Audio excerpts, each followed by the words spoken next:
Hello students, this is the new session on programming in C and इस सेशन का हमारा टॉपिक है assignment operator. This is very important topic और ये सी में नॉर्मली एवरी प्रोग्राम के अंदर इसका यूज़ होता है। तो let us see what is assignment operator. Assignment operator use to store the value of an expression into a variable. Means इसका हम यूज़ कब करते हैं, जब हमने कोई वैल्यू किसी वेरिएबल के अंदर स्टोर करनी होती है।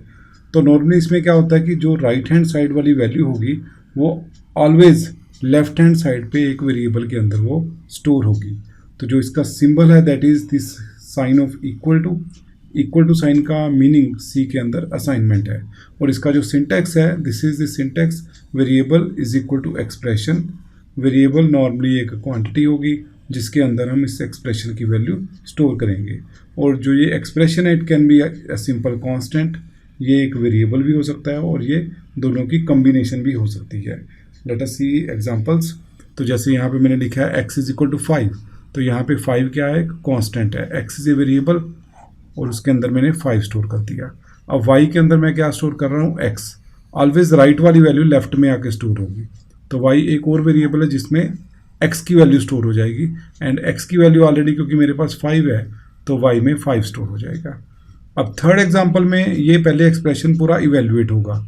x is 5, y is also 5, -3, 5 + 5 10, 10 - 3 is 7। तो ये 7 जाके z के अंदर स्टोर होगा। So in my third example z की वैल्यू जो है 7 हो जाएगी। देन असाइनमेंट ऑपरेटर की डिफरेंट फॉर्म्स हैं सी के अंदर। It is used in 3 different ways, simple assignment, multiple and short hand. जो मैंने आपको अभी बताई थी दैट वाज सिंपल असाइनमेंट। तो सिंपल असाइनमेंट का मैंने आपको ऑलरेडी सिंटेक्स बता दिया है। वेरिएबल लेफ्ट साइड पे होगा, variable is equal to constant या variable is equal to variable और variable is equal to expression. तो this is how simple form of assignment is used. Then sometimes ऐसा होता है कि प्रोग्राम में मैंने कुछ वेरिएबल्स की वैल्यू सेम रखनी है। तो लाइक मेरे पास सपोज 4 वेरिएबल्स हैं x, y, z, w। मैंने चारों की वैल्यू 0 स्टोर करवाना है चारों में, तो या तो मेरे को 4 स्टेटमेंट यूज़ करनी पड़ेंगे असाइनमेंट। अनदर मेथड है कि मैं मल्टीपल असाइनमेंट यूज़ कर सकता हूँ। तो मल्टीपल असाइनमेंट का सिंटैक्स है variable 1 equal to variable 2 equal to variable 3 so on up to जितने भी वेरिएबल हैं राइट लास्ट में मैं कोई वैल्यू दे दूंगा और ये वैल्यू जाके सारे वेरिएबल्स के अंदर स्टोर हो जाएगी।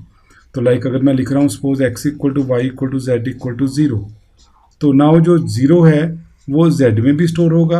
0 will be stored into y and 0 will be stored into x.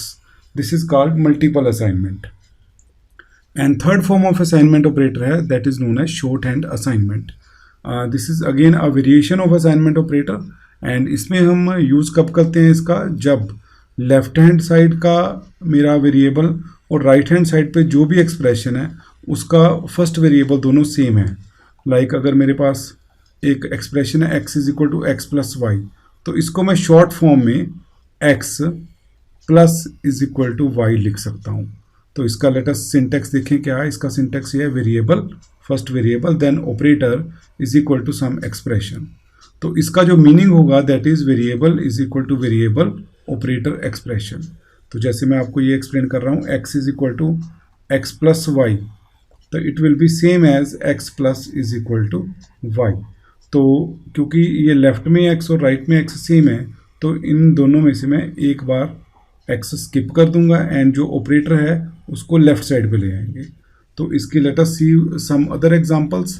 तो जैसे ये एक रेगुलर एक्सप्रेशन है x is equal to X minus Y, तो इसको अगर हम शॉर्ट फॉर्म में लिखेंगे तो शॉर्ट फॉर्म में लिखने के लिए मैंने आपको कंडीशन बताई है कि लेफ्ट हैंड साइड वेरिएबल और राइट साइड में फर्स्ट वेरिएबल जो है सेम होगा। सो ये it will not required and जो माइनस है इसको मैं लेफ्ट में ले आऊँगा। सो इसके इक्वलेंट बन जाएगा x minus is equal to Y.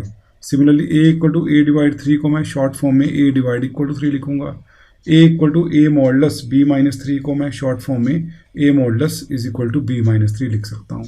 And a is equal to a multiply b minus 2 को a multiply is equal to b minus 2। So these are the different forms of assignment operator. तो hopefully आपको समझ आ गया होगा। अगर इसका आपने कोई भी प्रोग्राम लिखना है like you want to write example, तो इसकी एग्जांपल के लिए आप कोई भी प्रोग्राम लिख सकते हैं जिसके अंदर असाइनमेंट ऑपरेटर आ रहा है। like you can write the program to find sum of two numbers, तो sum is equal to x plus y, तो x plus y ऐड होके वो आंसर जो है सम के अंदर स्टोर होगा, मीन्स असाइंड होगा. स्टोरेज मीन्स असाइनमेंट, सो इसीलिए इस ऑपरेटर का नाम जो है असाइनमेंट ऑपरेटर है. अनदर क्वेश्चन जो जनरली असाइनमेंट ऑपरेटर के ऊपर पूछा जाता है, that is, this is very important, what is difference between equal to and this 2 times equal to. So I think this is has been already done. ये दोनों videos हमने already कर लिए हैं. तो दिस इज इक्वालिटी ऑपरेटर जब double equal to है, and ये कंपैरिजन के लिए यूज़ होता है, and it is a relational operator. तो इसमें जो ऑपरेंड्स हैं x is equal to Y, ये दोनों कंपेयर होकर इसकी वैल्यू जो है आइदर 0 आएगी और 1 आएगी, एंड इसमें दोनों ऑपरेंड्स कांस्टेंट भी हो सकते हैं और दोनों ऑपरेंड्स वेरिएबल भी हो सकते हैं. वेयर एज जो सिंगल इक्वल टू है, this is assignment operator and it is used for storage, ये स्टोर करने के लिए यूज़ होता है. एंड इसमें जब हम लिखेंगे x is equal to some value, तो जो लेफ्ट हैंड साइड है that must be always a variable. Left side पे हम कभी भी कांस्टेंट यूज़ नहीं कर सकते, right. So this is the difference between equal to and double equal to. तो होपफुली आपको assignment operator and assignment and equality operator का डिफरेंस जो है वो क्लियर हो गया होगा. So thank you for watching and stay connected for more sessions.